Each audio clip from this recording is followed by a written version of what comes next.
In 1995, a 28-year-old trader brought down a 233-year-old British bank with a web of lies, deception, and fraud totaling $1.4 billion. Barings Bank, a British institution that had weathered wars, depressions, and everything in between for over 2 centuries, was suddenly on the brink of collapse. Enter Nick Leeson. Nick was a young, ambitious trader who joined Barings Bank with dreams of making it big in the world of finance. From the start, he exuded confidence and charm, qualities that allowed him to manipulate people and situations to his advantage.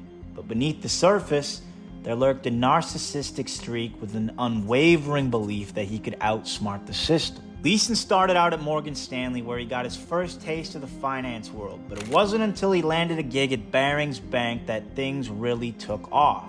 Now, Barings was an old-school institution from the 18th century that mainly served the upper middle class. Given her age and experience in the industry, you'd think they'd be pretty sharp when it came to sniffing out fraud, right?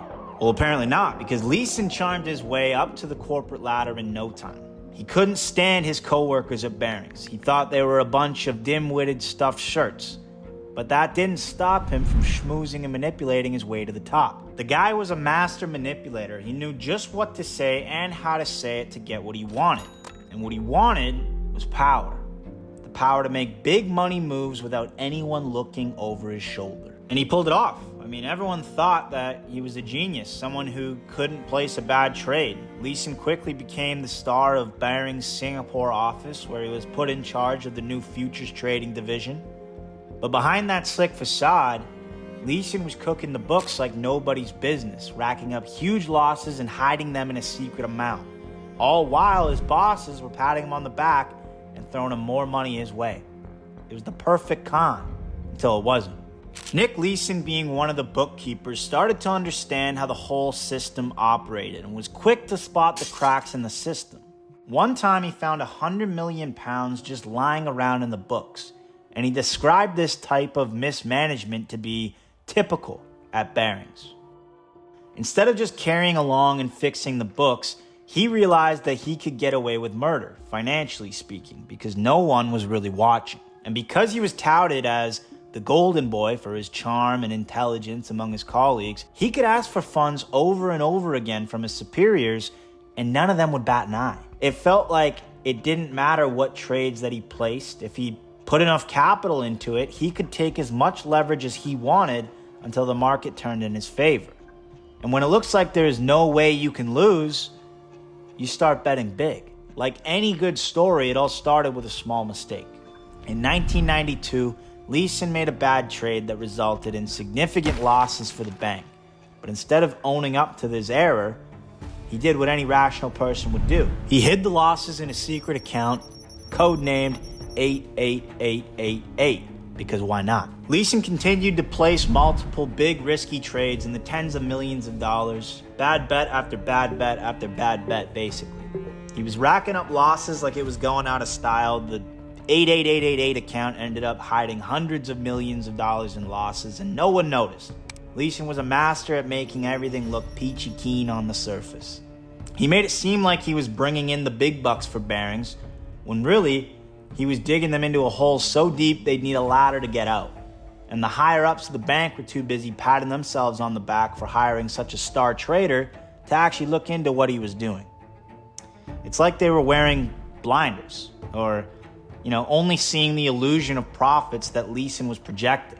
Meanwhile, the losses were piling up like dirty laundry in a college dorm room. But here's the crazy part, right? Even when there were some rumblings that something might be amiss, no one even did anything about it. It was like they were in denial, hoping that if they just ignored the problem, it would just go away on its own. Leeson kept rolling the dice, making bigger and riskier bets to try and cover his tracks, and Barings just kept throwing money at him, completely oblivious to the ticking time bomb that was about to go off. At first, Leeson's plan was simple, right? He'd trade his way out of the hole and cover up his tracks, but as we all know, that's not exactly how trading works. But wait, it actually worked. Leeson bought tens of millions of additional futures against the bank's rules, hoping to wipe out the debt if the market moved in his favor. And by July 1993, he had covered his losses through this risky strategy, back to $0 in profit and losses. The end. Happy ending. That would be the case if you were a sane person. Instead of taking this as a lesson in risk management, Leeson didn't care about how he almost collapsed the whole institution. What he took away was that he could get away with whatever risky trades he was taking. It didn't matter what his position size was or how much leverage he was taking on. It wasn't his money, so he could care less. So like any beginner trader addicted to staring at TradingView all day, he doubled down. Leeson was a ticking time bomb and no one could see it, not even himself. And because he had such a high status and power in the bank and commanded so much respect, he was the only driver at the wheel. I mean, Barings Bank was in trouble, and if they didn't uncover his losses and stop him, Barings Bank could completely collapse, which raises the big question, would they catch him in time? Leeson started trading again, and surprise, surprise, his trades were unprofitable. As Leeson's losses compounded, he doubled down on his risky trading, convinced that he could eventually trade his way out of the hole just like he did previously. It was like watching a gambler at the roulette table, chasing losses with increasingly reckless bets, all while the house edge slowly bled them dry. But Leeson's scheme wasn't just enabled by his own arrogance, it was also facilitated by the incompetence and lack of oversight at Barings Bank itself. It's as if the bank had handed Leeson a blank check and said, do whatever you want, we trust you. He was like a kid unsupervised in a candy store with no one to stop him from gorging themselves on sweets until they get sick. The lack of proper controls and accountability created an environment ripe for disaster.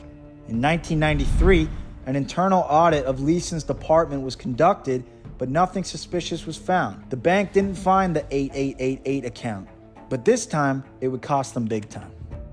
By September 1994, Leeson's secret account had losses of £160 million. And by the end of that same year, Barings had transferred £330 million, 75% of its capital, to Leeson based on his lies, all while Leeson was cooking their books. As with any house of cards, it was only a matter of time before Leeson's scheme came crashing down. And then boom.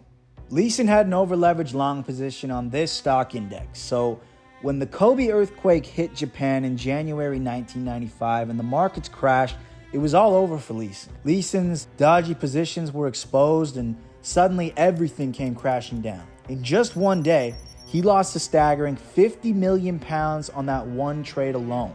Okay, that's like losing the GDP of a small country in 24 hours, and still nobody noticed.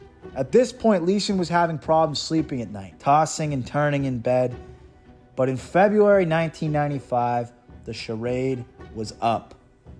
Leeson had been hiding his massive losses in that 88888 account, but this time, the bank's clerks finally started noticing some discrepancies in the books, but it was too late. It was like finding a giant neon sign that said fraud in the middle of the office, but everyone was asleep at the wheel. Leeson, being the stand-up guy he was, did what any respectable fraudster would do. He grabbed his wife and bought a flight to Malaysia to hide. Meanwhile, back at Barings, the higher-ups were starting to sweat. They cracked open Leeson's accounts and realized they were staring down the barrel of bankruptcy. By the end of it, Leeson's trades had racked up a total of £830 million in losses. That's around $2 billion in today's money. So with close to $1 billion in losses in futures trading, Barings had no choice but to declare bankruptcy. And one man took down a 233-year-old institution. Thousands lost their jobs. A whole institution evaporated into thin air, all because one guy thought he could beat the system.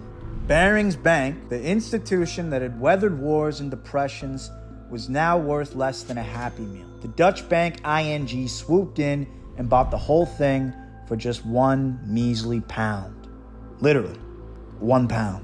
So while our pal Nick was living it up out in Malaysia, sipping coconuts and working on his tan, the long arm of the law caught up with him, and he was arrested in Germany. They shipped him off to Singapore, where he was sentenced to 6.5 years in jail for deceiving auditors and cheating the Singapore exchange, and he ended up only serving 4 years with good behavior. In the aftermath of the Barings Bank collapse, you might expect Nick Leeson to show some remorse and take responsibility for his actions. I mean, maybe I'm an unbelievable person, I don't know. Leeson remained pretty nonchalant and arrogant, blaming everyone but himself for the disaster that he had orchestrated. Ultimately, the tale of Nick Leeson and the Barings Bank is a cautionary tale about the dangers of hubris and the importance of checks and balances in the financial world. It's a story that should be studied and remembered, lest we find ourselves repeating the same mistakes that brought down one of England's oldest and most prestigious banks. I mean, you'd think after a disaster like the Barings Bank collapse, the financial world would have learned its lesson, right?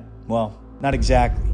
Let's just say the aftermath was a bit of a mixed bag. Sure, there were some changes. Regulators started paying closer attention and banks tightened up their oversight. They realized that letting traders run wild without supervision was maybe not the best idea in the world. It's like, parents finally realizing that leaving their kids home alone with a box of matches might lead to some problems, right? But here's the thing. Barings' debacle didn't exactly inspire confidence in the average Joe. I mean, when people see a 200-year-old institution go belly up because of one rogue trader, it makes them wonder what other shady stuff might be going on behind closed doors. It's like finding out that the friendly neighborhood banker is secretly a part-time cat burglar, and that's not a great look. And let's talk about Nick Leeson for a second. You'd think being the guy who single-handedly destroyed a venerable British bank would make him a pariah in the finance world. But no, I mean, after serving his prison sentence, he became a celebrity of sorts. He wrote a book, he had a movie made about him, and he even appeared on reality TV shows. The world rewarded him for being a financial supervillain. But the biggest lesson? Greed's a hell of a drug. The desire for more money, more power, more prestige, it can make people do some crazy things. And when you mix that with a lack of accountability and a system that doesn't have enough checks and balances, you get a recipe for disaster. In other words, the Barings Bank collapse was really a wake-up call. It showed the world that even the most respected institutions can fall victim to the actions of just one person. Yet, despite all the lessons learned, we still see financial scandals popping up all the time, right? We saw the collapse of Lehman Brothers in 2008, and just a few years ago, we saw the collapse of FTX once again by one man, the CEO, Sam Bankman-Fried. We keep repeating the same mistakes over and over again. So when will we actually learn? I guess only time will tell.